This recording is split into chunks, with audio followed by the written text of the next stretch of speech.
This is a work of fiction. Any names, characters, places, and incidents are either products of the creator's imagination or used fictitiously for entertainment purposes only. Any resemblance to actual events or persons, living or dead, is purely coincidental. This work does not intend to defame any nation, state, individual, caste, or religion. This work does not promote any form of superstition or witchcraft, or does not support smoking or drinking.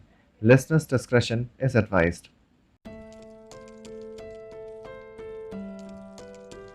मेरा नाम आशुतोष कर्ण है। पेशे से मैं वकील हूँ।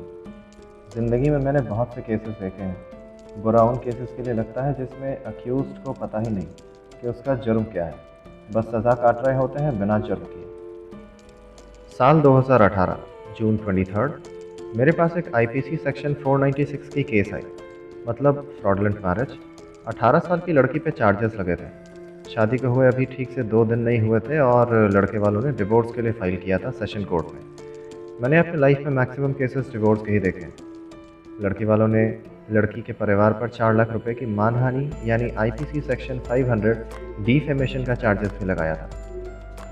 जब किसी की शादी होती है तो लड़का और लड़की दोनों पे परिवार से ज़्यादा प्रेशर होता है। दोनों ही उस वक्त सेंसिटिव होते हैं। दोनों अपने लाइफ में कुछ नया एक्सप्लोर करने वाले होते हैं, मगर without proper education and information वो नई लाइफ शुरू होने से पहले ही ख़त्म हो जाती है। मेरे क्लाइंट की नाम थी Janvi, best gymnast in district, continue 4 times gold medalist in district, 1 time silver in state and national, और ओलंपिक में जाने से पहले ही शादी हो गई। जानवी की फैमिली बहुत बड़ी थी, अकेली बेटी थी अपनी परिवार की। कहते हैं मर्दों वाले संसार में अगर किसी की बेटी हो तो उस परिवार को हर तरफ से अलग ही प्रेशर रहता है। जानवी के फादर टीचर हैं और अपनी बेटी को हर चीज़ में हमेशा सपोर्ट करते थे, और दूसरी तरफ उसकी माँ एक हाउसवाइफ है जो अपनी बेटी के स्पोर्ट्स खेलने को लेकर हमेशा खिलाफ रहती थी।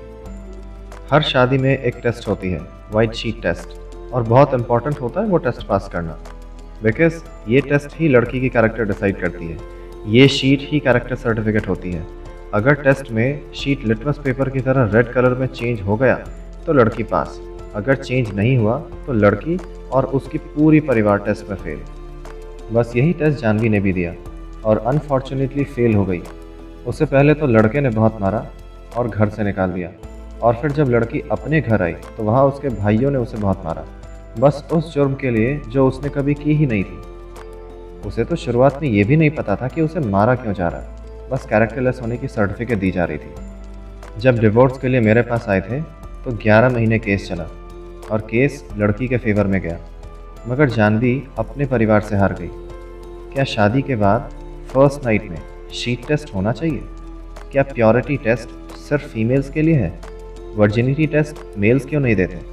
ये सारे सवालों के जवाब मिल सकते हैं, पर जानवी नहीं।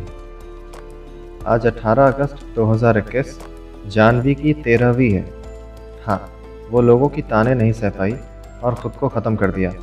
उसके पिता और भाइयों को छोड़ के उसे कंधा देने कोई भी नहीं गए थे, और 13वीं के दिन भी कोई नहीं आया। एक्सीडेंट के दिन पुलिस आई, पोस्टमार्टम हुआ, रिपोर्ट आया तो पता चला कि सुसाइड है।